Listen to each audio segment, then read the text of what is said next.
Welcome, this is Chloe from Cousin DIY. Today we're going to do something a little different. We're going to make a ghost out of cheesecloth. Now to prepare for this project, I laid out some newspaper and I taped some plastic wrap over that because this will get messy at one point. And I'm also going to take, even though I'm wearing disposable gloves, I'm going to take off my rings. The first step is to build the base of the ghost. And to do that, I'm using a 9.5 inch styrofoam cone.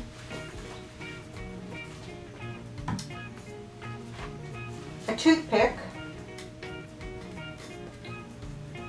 And I forgot what size these are. A cone, but I'll tell you what size in the instructions. And I want my ghost to be a little bit taller. So I found this bowl at home. It works perfectly because the base is about, I think I measured 3¼ inches, which is just wide enough to let the cone rest on it very solidly. So at this point, the next step is to cut some 20 gauge wire. And we are going to add some arms because our ghost is going to have arms sticking out like this. And I think I'm going to use 3 on each side, and each length will be around 16 inches. So let's cut that.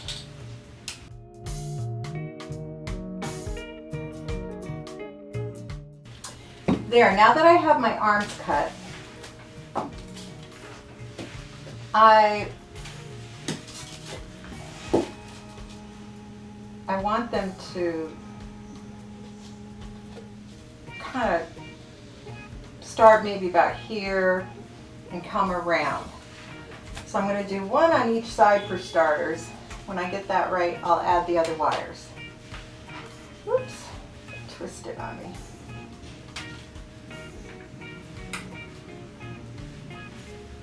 So I think we'll try 1 right about there.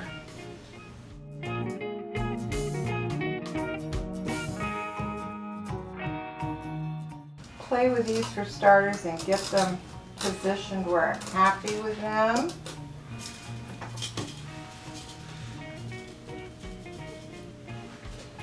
And add 2 more on each side.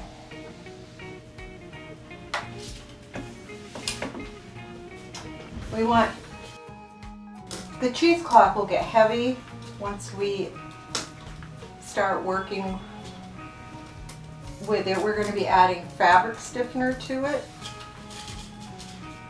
which smells and looks a lot like glue. Oops.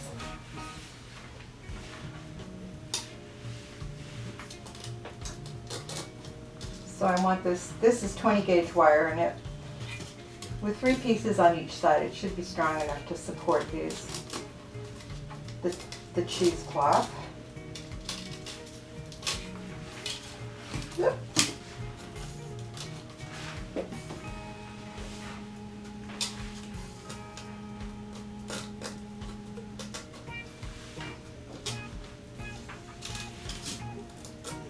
Again, it doesn't have to be perfect.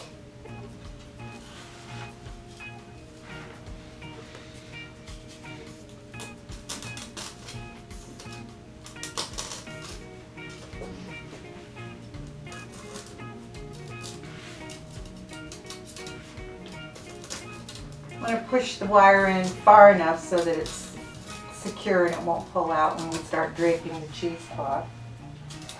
That looks pretty good. The next step is to wrap the whole thing in plastic wrap. And you want to wrap it. I'm having a little problem unrolling my plastic wrap today, so bear with me. But you can start with small sections, and I'll start at the top. The reason for doing this is that we don't want the cheesecloth to cling to anything. We want to be able to remove our base form when we're done.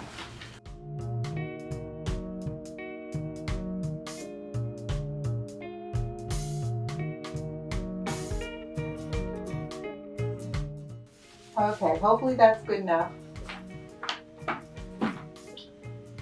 The next step is to cut a piece of cheesecloth that will be long enough to drape around this. So here's my cheesecloth, and I want it to hang down a little bit.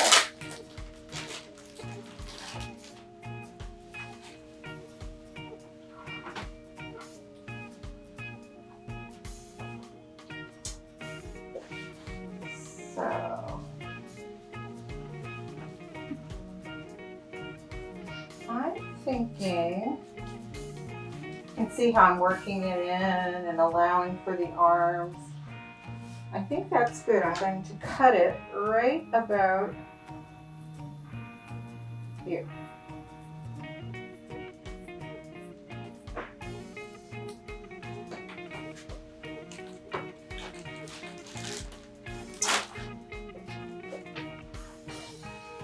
The next step is the messy step. I'm going to set that aside.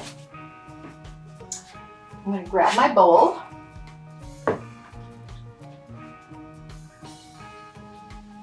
I'll open this cheesecloth. And put on my gloves. And this can be, I've only done this once before, but I found that it's a little bit tedious. You have to make sure you're working this fabric stiffener throughout the entire piece of cheesecloth so that it's saturated. And as you'll see, it's quite thick. So I think today I'm going to start by pouring some in the bottom, like so, maybe even more.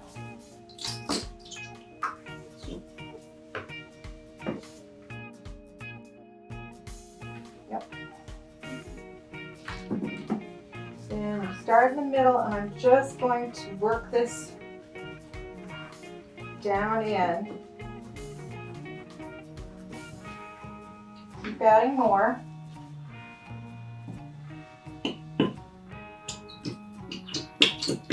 I have another bottle if we need it.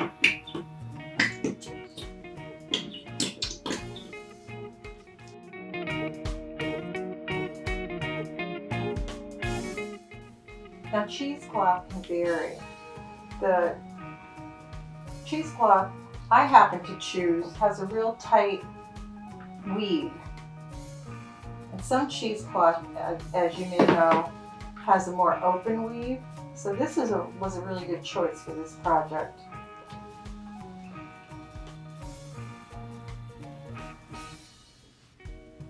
If you're making this with children, you can see why they would need supervision.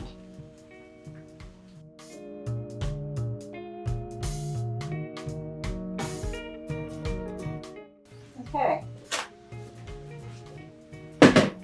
I think we have it. I'm going to bring my form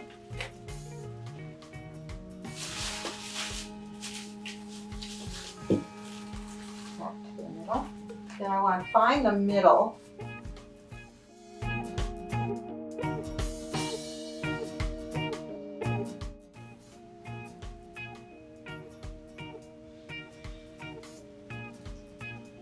Let's see if this will work.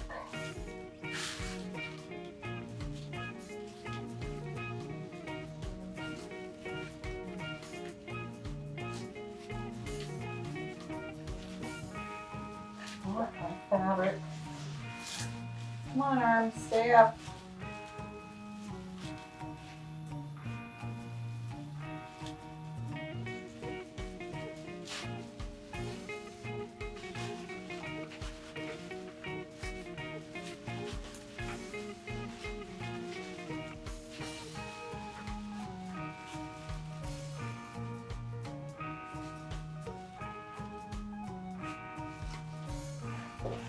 When it dries, I want it to be draping out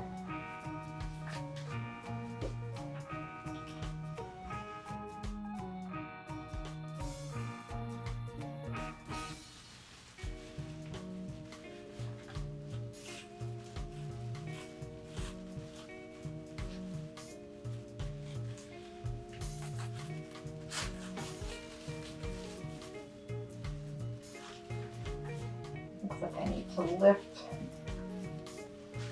this up a little bit further.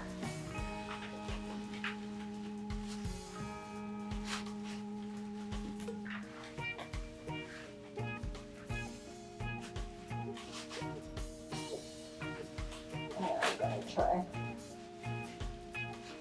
turning this around. Oh boy. I can see where my problem area is right here.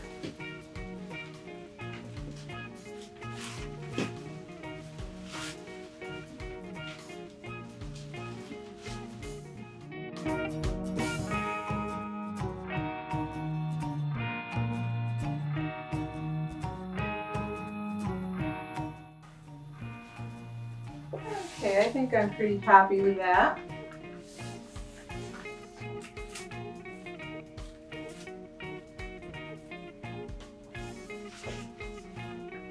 Now I found that this takes around, depending on temperature, I had mine outside for undercover for about 6 hours. And it dried completely, but that could be dependent on where you have it, inside, outside, what your air temperature is, etc. You could even place a fan on this. That wouldn't hurt.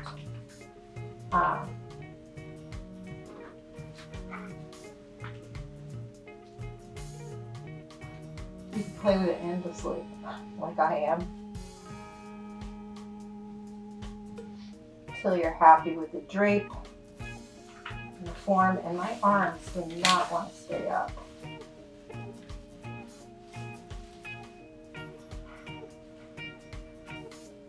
We're going to go ahead and let this dry. If it doesn't dry fast enough for us, I have made up a second one. But the next step is to make the pumpkins that we're going to hang from chain that will be draped around our ghost. So I'm going to go ahead and get set up, and I'll be right back.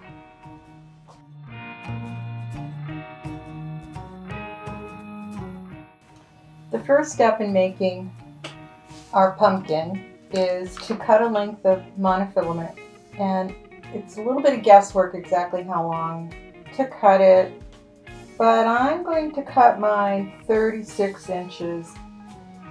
It might be a little more awkward to work with a longer length, but at least we won't run out. And the next step is to find a wooden bead. This one is approximately 20 millimeters. It has a rather, well, I'd say a medium-sized hole in it. And that gives us a base to form the pumpkin around. The next step is to take one end of the monofilament, put it through the hole in the bead, bring it back around, down through the hole in the bead again. You want to leave a tail around an inch, 2 inches, an inch. And we're going to repeat that one more time. And the goal here is to anchor this monofilament onto the bead.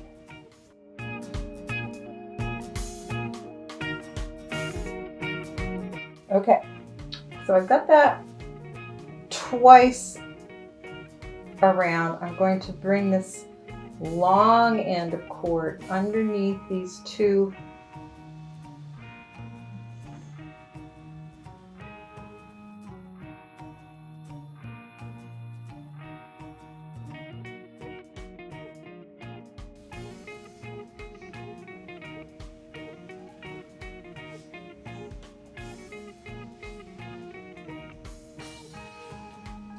do that one more time.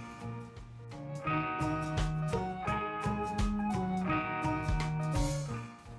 think I'm going to do it one more time for good measure.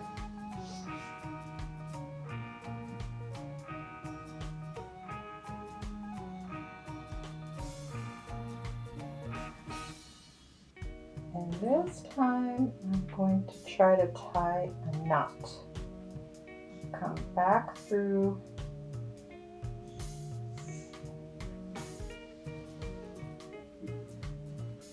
Then I'm going to take a little touch of glue and I am going to, my glue does not want to come out. Let me try this again.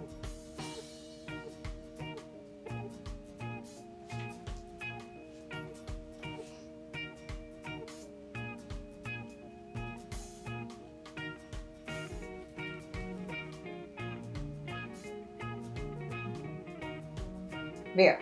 Well, that's more than a little. Dab it around. That will dry clear, so that won't be a problem. Get the glue off your hands.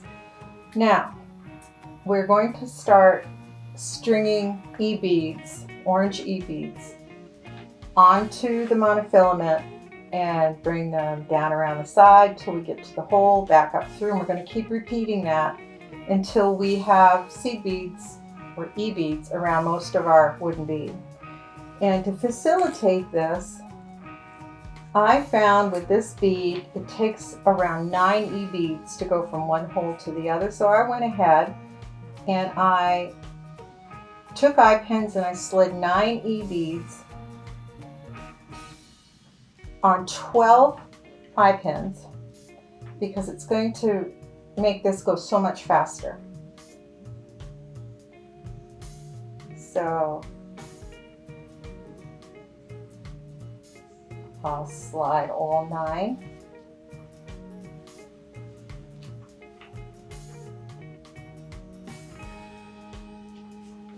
Onto that one. And then we're going to wrap. Want to be careful, you don't want your e-beads to go hiding in the hole. So then we're going to bring that other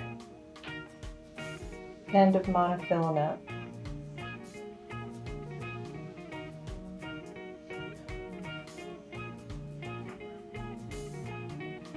back through the hole and pull. As you see, 9 beads works pretty well. So now we're going to add on 9 more. We're going to keep working our way around the bead in this manner.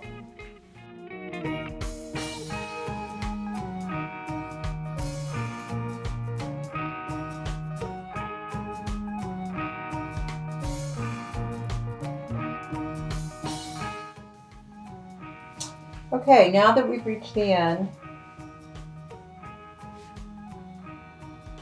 we want to bring this through one more time. Bring it down.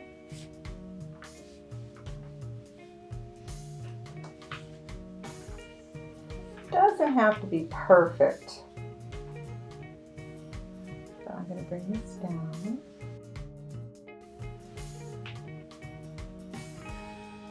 And I'm going to bring it through one of these beads, just one.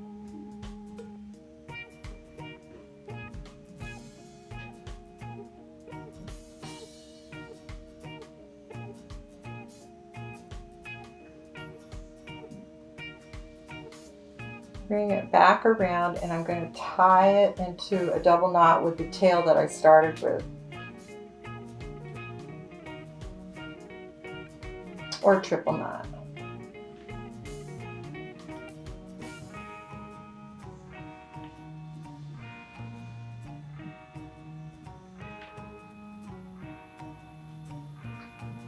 Play it a little bit, and at that point I'm going to put a little touch of glue right on that knot.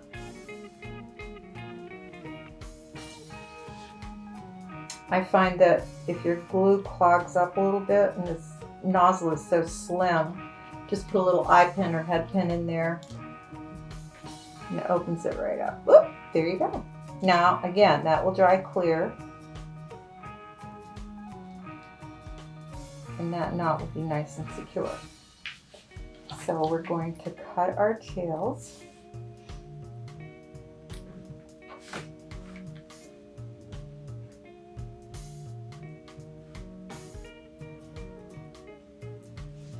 And if any of your beads have worked their way into the hole, you probably saw me as I was doing this, trying to coax them back out using an eye pin or a head pin. Next step is head pin, 1 orange bead. And down on the bottom, I am going to, and that bead will go into the hole.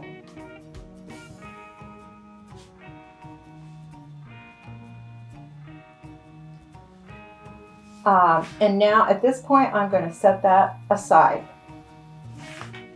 And I have pre-cut an 8-inch length of 24 gauge wire. I'm going to fold that in half.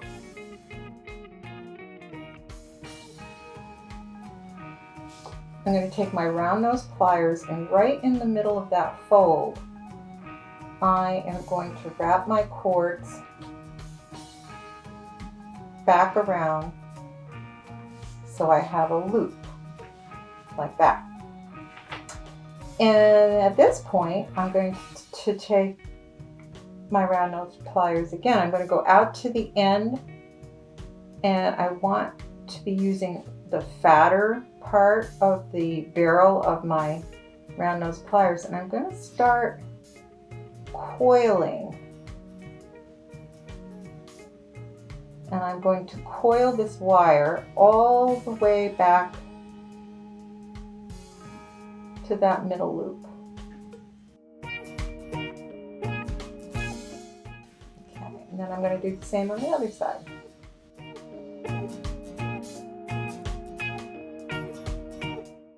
Now we're going, the little loop in the middle will go down onto the top of the pumpkin, slide it onto the head pin, and then we're going to slide on 2 green E-beads for our stem.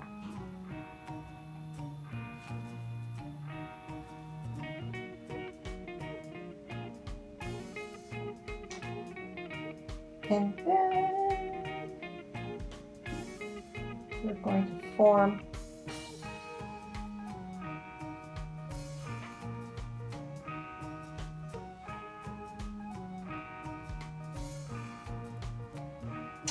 a loop, double loop.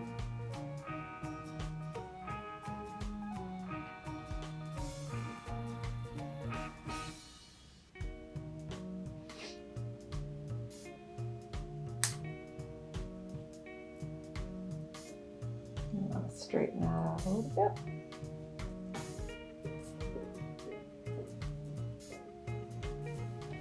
Now I'm going to take a green Sharpie pen, and I'm going to brush it back and forth around my coils. And there we have one pumpkin that will hang off our ghost. I'm going to go ahead and make a second one. I'll be right back.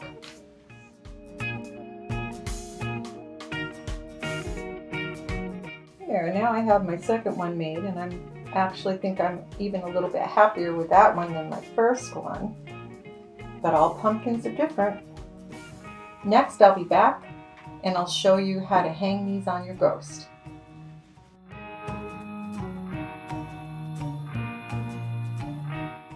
Hello again. Here is my first attempt at a cheesecloth ghost. The other one isn't dry yet, so we decided to go ahead and use this. I've used 6mm jump rings to attach one pumpkin on each end of this length of chain. And I'm going to drape it over the head and play with it a little bit. Get it where I'm happy. That looks good. And the last step is to glue on some Swarovski flat back eyes.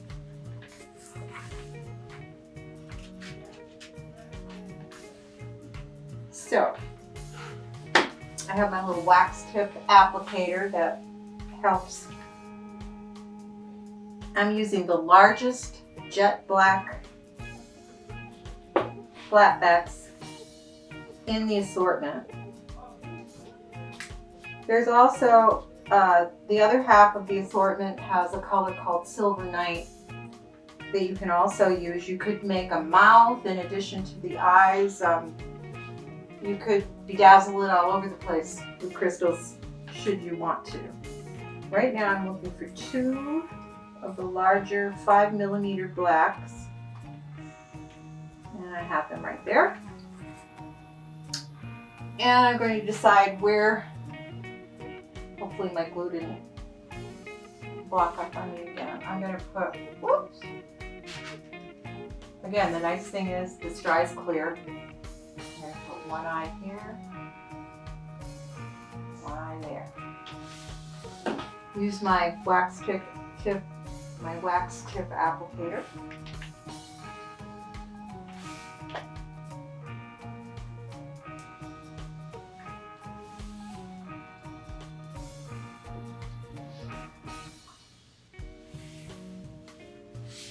There you have it. I think this is pretty darn cute, if I do say so myself. I know your kids would love to be part of making something like this, but if you decide to make your own cheesecloth ghost, please share it with us. We'd love to see them at #CreateWithCousin. Thanks for joining us. Bye.